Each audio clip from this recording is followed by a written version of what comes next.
上屆日國家要當到風雪，其實點做得係日屆地名嘅代表人物，一團難忘嘅歷史。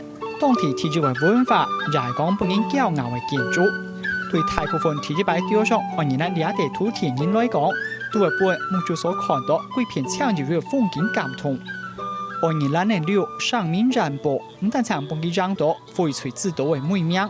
美國鄉村民謠大師 Johnny Cash 喺當共寫了這條名曲《40 Shades of Green》40種柳來安農記。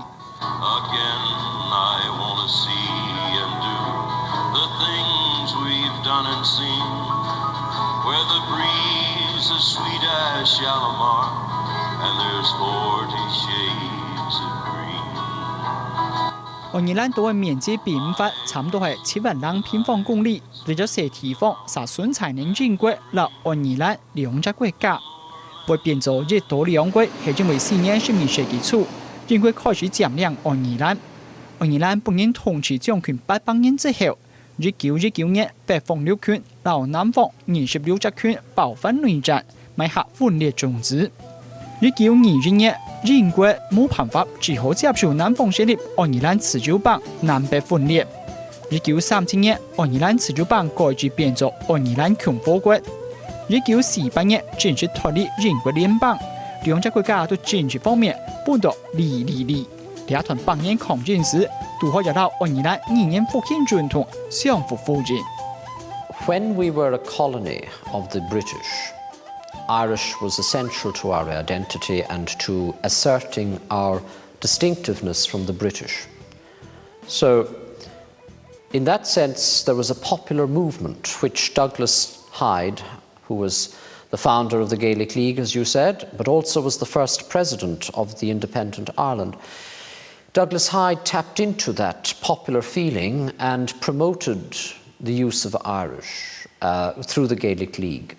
So Irish was part of the cultural nationalism of Ireland in the late 19th, early 20th century, in asserting our independence and our difference from Britain. 愛爾蘭獨立之後，政府開始透過1年列嘅手段，展開兩場本案做係1900年來最大規模嘅2年復興運動。提前對愛爾蘭憲法當中第8條明定，愛爾蘭語係愛爾蘭第一官方語言，任意定義，用最高嘅法律媒介來保障人民嘅語言使用權。3年是開始規劃設置愛爾蘭語專區 Gaeltacht。 The Gaeltacht areas were defined in the 1950s. And they were defined on linguistic criteria. It depended on what was the dominant community language at the time. And the Gaeltacht areas were areas where Irish was the dominant community language. And even today, I mean, there are no physical barriers between Gaeltacht and non-Gaeltacht areas. People move freely in and out. But even today, the Irish language is disproportionately strong in those areas when one compares the linguistic situation with the rest of the country. 在愛爾蘭嘅面積加起來有70982平方公里，對兩地都愛爾蘭語區佔了5000平方公里邊啦。其中高爾威權是最大嘅愛爾蘭語區，還有到高爾威權嘅 Enspedal 是兩地都帶最多人嘅 Gaeltacht。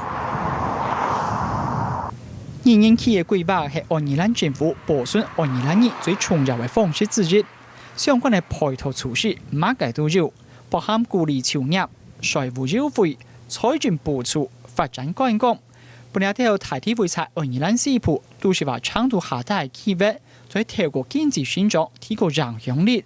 不過，語言區地度嘅民眾對進行文化保存工作嘅同時，也冇乜嘅好受理嘅。Well, the biggest advantage is that while the world has become so cosmopolitan, it's good to have a sense of your own uniqueness, what makes you different from all the rest of the cultures. Another advantage, I suppose, would be on a practical level that for the children of this area, there's particular employment linked to the Irish culture and heritage and language. And also, from an economic point of view, even like tourism, people come here because of the uniqueness of the culture and the many historical sites that we have left. The Irish language which is not widely spoken throughout the rest of the country, but is widely spoken here in Galway, can make a difference in terms of the attraction of tourists to Galway who like to hear the Irish language spoken on the streetscape, to Irish people from other parts of Ireland who are able to speak the language and who come to Galway and like to use the language as part of their time here and their stay here with us in Galway.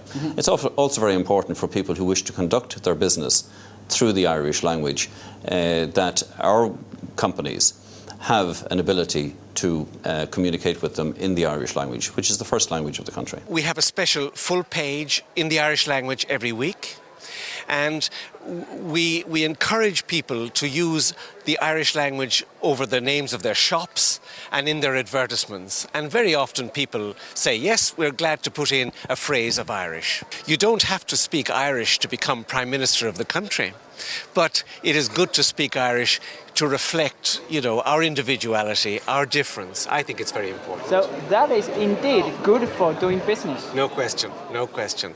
And I know that American industries and industries from other countries have looked at this town, and this town of Galway is well known for speaking Irish, and have said that a community that has pride and respect in its heritage is a good community to work in.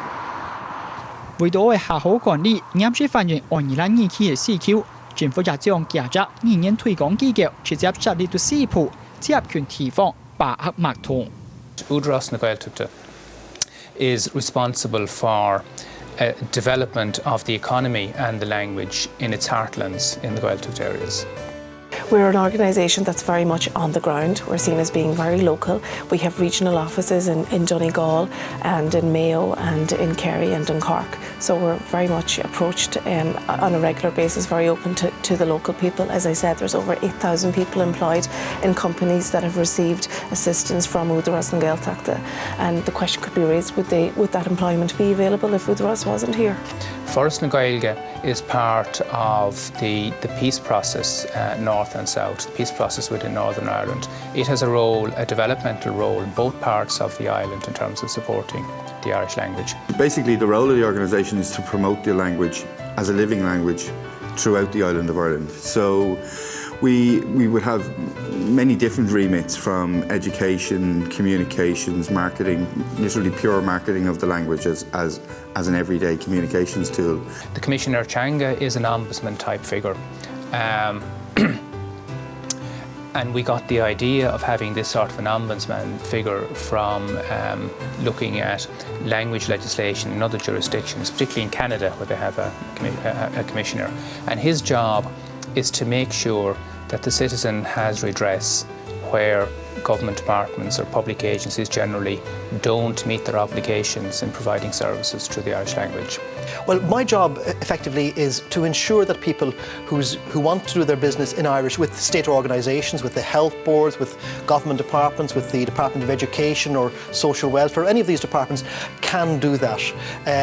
What we try to do is to resolve problems for people. If you have a problem, you can go to the courts and have it resolved there, but that can cost money, that can be expensive.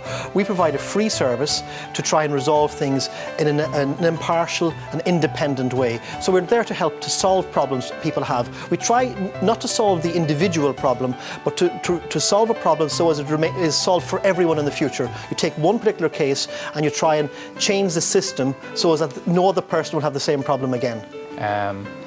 3 different organisations, slightly different remit. We're looking at whether there needs to be greater integration at state level. There are advantages and disadvantages, but there are 3 separate functions there, and at present they're in 3 organisations.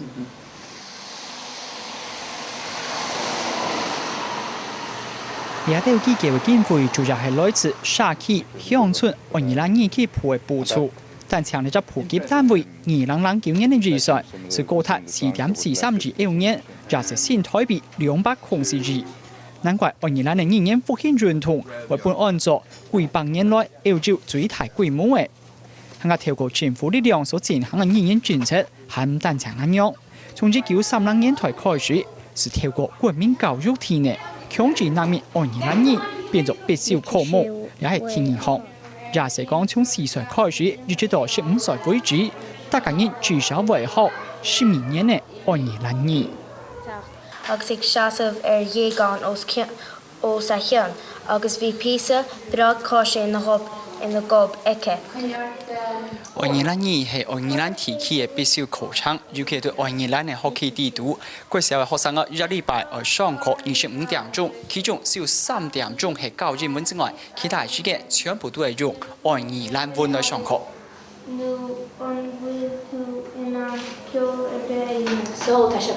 問題係想法當好嘅語言政策，實出現你預料之外嘅結果。學生到學校嘅期間，確實隨時都會接觸到愛爾蘭語。不過離開學校之後，就唔用兩項語言。They learn it because it's compulsory. They have to learn it, and they don't like it. And it turns a lot of people against the Irish language because it's something that they have to learn, and they have to learn it while they're at school.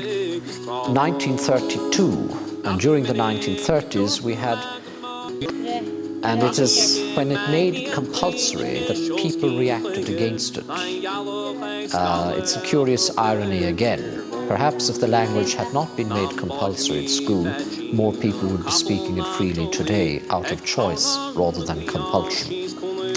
Irish people don't like being told what to do, whether it's by the English or indeed by their own governments.